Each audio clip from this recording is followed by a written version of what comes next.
我操，咱就是说今天是不是有点起猛了？原本以为这哥们顶多也就意思意思，没成想是斗志格外的昂扬，就地包围有伤，比他们超市干架还要野性猖狂，不得不先停产 Pro 版才敢掏出来的 Redmi K60 至尊，虽然非常的值得深深，但毕竟时间不是很多，咱们还是简单快速瞧一瞧。欢迎收看本期视频，我是大手哥。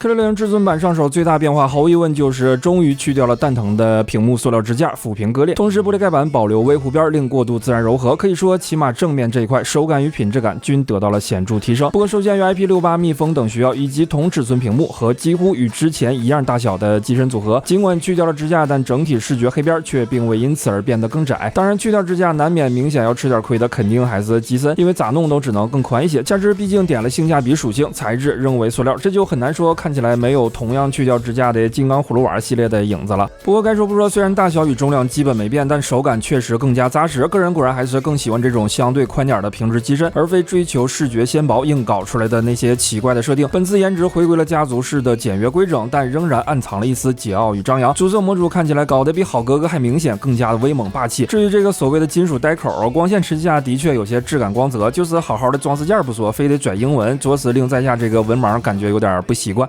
玻璃背板质感莹润，手感爽滑，颜色可能视频里看不太出来，绝非那种刺目的冷白，实际上手颇有素瓷血色的感觉，白而不妖，暖而不黄，宁静淡雅。清血配色为例， K60 至尊版整体颜值其实并不属于一打眼就会读到你的类型，反倒结合有些泛金的机身，总觉着哪里好像有点跳戏。不过大概3天之后看习惯了就好了。不过随使用时间的增加，相信你会逐步体会到温和耐看的秘密。好了，不知道朋友们喜欢本次的设计吗？你又愿意给 K60 至尊版的颜值打多少分呢？欢迎弹幕留言参与互动。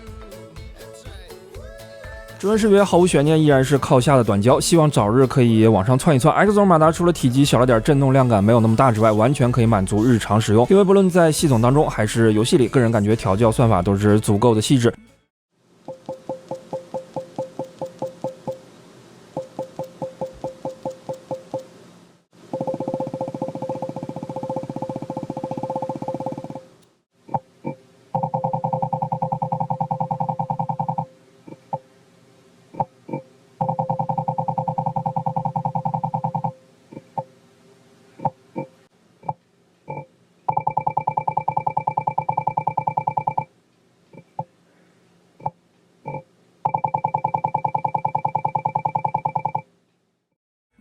立体声双扬中规中矩，相较之前似乎区别并不明显，就是本段位大概3000来块钱左右常见的一个表现。若是参考 iQOO Neo 8 Pro 现场听感接近，有兴趣的同学可以听听看，告诉我你觉着哪个好像是更好一点呢？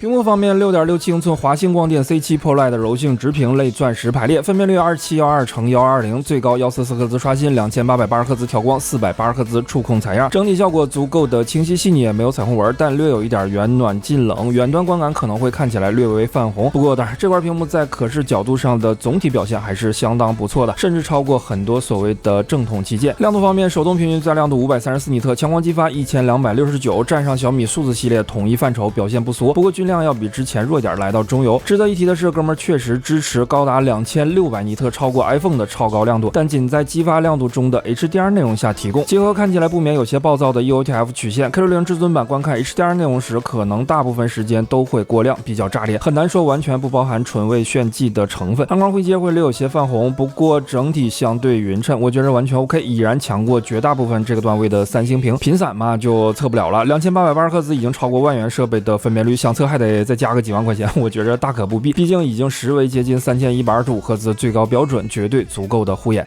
色彩方面比我想象中要好很多，一屁股模式当中最准的是原色模式的 sRGB， 可以说是非常的准到能够媲美顶级旗舰。不过可惜这个模式在日常当中很可能你并不会真正的去使用，因为你会觉得过于寡淡。当然正常反正默认的生动模式即可，这玩意一般也没啥动的必要。触控方面，系统 UI 下采样率240赫兹，游戏中480，跟手度参考 iQOO Neo 8 Pro 的话，看起来差不多，基本是一样的。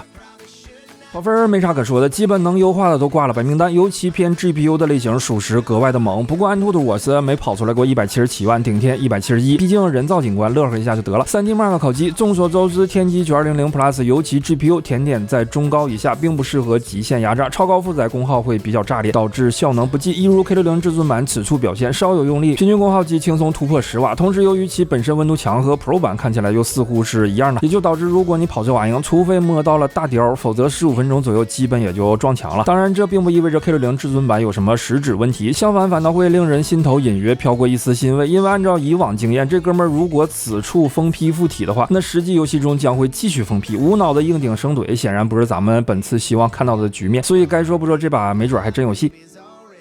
至于双芯补帧，可能是头回整的关系，模式划分等细节目前还不是特别的清晰，我也简单做了个图，朋友们可以了解一下。整体而言，其中原神肯定是给的最多的，不论什么情况，总之都能给你干到144帧。星铁给的相对就比较少了。补帧画质上可以说，以往双芯机型只要开启补帧，在显示层面清晰度均会有所下降，且这种下降无法通过截图捕捉，只能相机怼屏幕上拍。还是 iQOO Neo 8 Pro 为例，可以看到右侧的补帧后画面明显是有些模糊的。然后神奇的来了， K60 至尊版身上却几乎并不存在这一情况，即使是144帧补帧，画质劣化也微乎其微。重点是这还是在显微镜头下，所以实际上手更加难以察觉。不知道朋友们觉得这两边有什么实质差异吗？我们把各俩补帧144帧后的画面放一起再来看一下，相较 iQOO Neo 8 Pro K60 至尊版这边几乎可以说是原画呈现，这点在以往是从未有过的。不过至于超级分辨率嘛，目前看起来就是单纯的加了强烈锐化，实际渲染并无区别，整体效果类似常见的比如画质增强或者视效增强等等。至于补帧后的跟手度，我也简单试了试，依然会有所下降，手感变肉一点，只是这个下降的程度结合实际体验，个人觉得应该是比以往机型确实都要更小一些。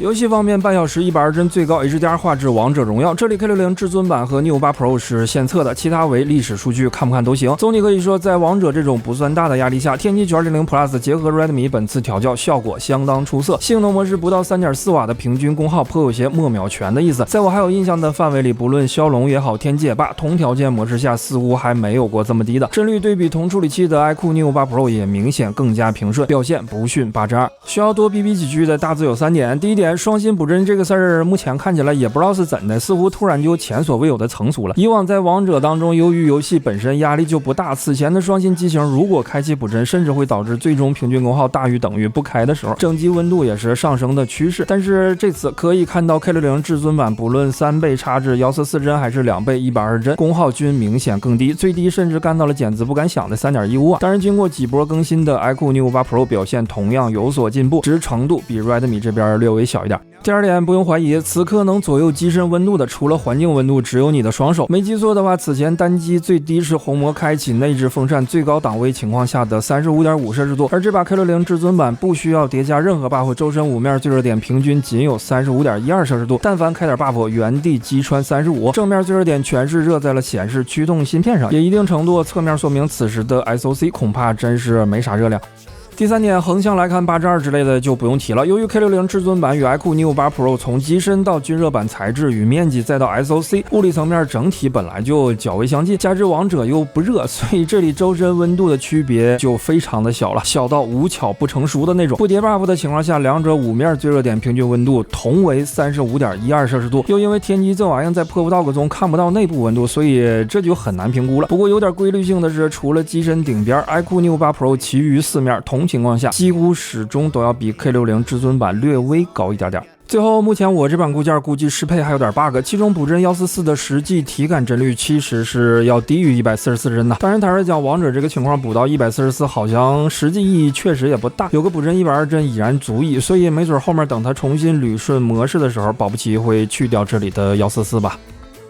60帧最高画质原神表现同样不俗，只用了 5.4 瓦即砍下平均 59.5 帧，而此时周身平均温度甚至还不到42摄氏度，可以说这个输出如果放到8:2常规旗舰身上，不仅大概率50帧都够呛，同时机身也至少还得再热上个1到2度，更不用说流畅的运行 864P 的高渲染分辨率了，几乎是没影的事儿。K60 至尊版这里看起来似乎确实是有些跳出了常规旗舰，也越过了 iQOO 的骑墙头，影影绰绰的颇有几分游戏手机的神采。iQOO Neo 8 Pro 虽然表现同样也不不错，但和首发时相比基本没有什么变化，仍然是 5.7 瓦左右平均功耗，后半段温度起来后帧率也依旧会进入波浪起伏的状态，相较 K60 至尊版要弱一丢。不过可有一点简直是他妈神了，就是和王者中情况类似，单纯性能模式下两者周身5面最热点平均温度令人难以置信的再次撞到了一起。当然分开来看，iQOO 这边基本也还是纯靠顶边拉低了平均，其他面略高。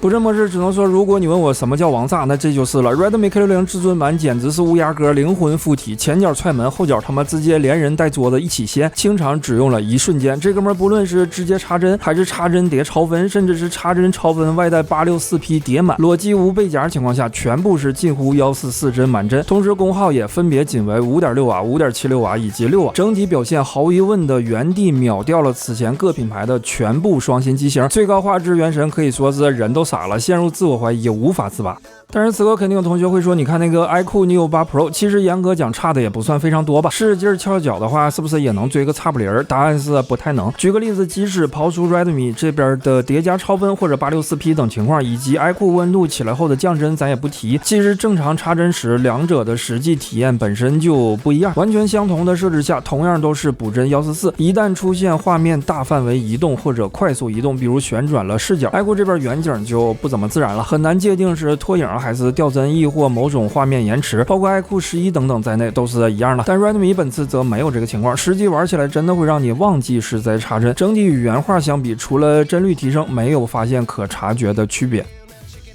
最后我们再总体看一下温度，主要是不想让大家错过人间奇景。继王者以及刚才的性能模式原神单纯补帧144帧时，哥俩的周身5面最热点平均温度今天第3次出现了一致的局面，你就说奇不奇吧？感觉他俩应该直接领个证，不然我都再也不相信缘分了。这里大致2点，一个是单纯补帧144帧时，虽两者功耗均会有所增加，但此时的周身温度也都会比原生帧率时有所下降。第二点， K60 至尊版超分144的时候温度最低，智能插帧以及叠加 864P 的时候相对会热一些，但并不算多，毕竟随便找个8:2手机，哪怕只跑个50到55帧的 720P 也很容易就可以超过43度了。最高画质星穹铁道，不论功耗也好，平均帧率也罢，均超过一般8:2常规旗舰表现。没记错的话，上次红魔8 Pro 跑的时候，好像大概期也就这样，但功耗还得8瓦多。至于补帧90帧模式，裸机大概可以坚持15分钟左右。不过如果你随便搞个30背夹，那就能轻松得到红魔 8S Pro Plus 级的体验了，且帧率还要再高上30帧，这咋说也算是够本了吧。续航方面，5000毫安时电池加天机，日常只要你不是忘关性能模式，我觉得就没什么问题。充电1%电量起重，5分钟充至31%，10分钟60%，充至100%，耗时18分钟，完全充饱22分钟。值得一提的是，这把的120瓦快充似乎实际功率比以往都要更高一点，平均65.1瓦，已经比较接近之前红魔的135瓦快充实际功率了。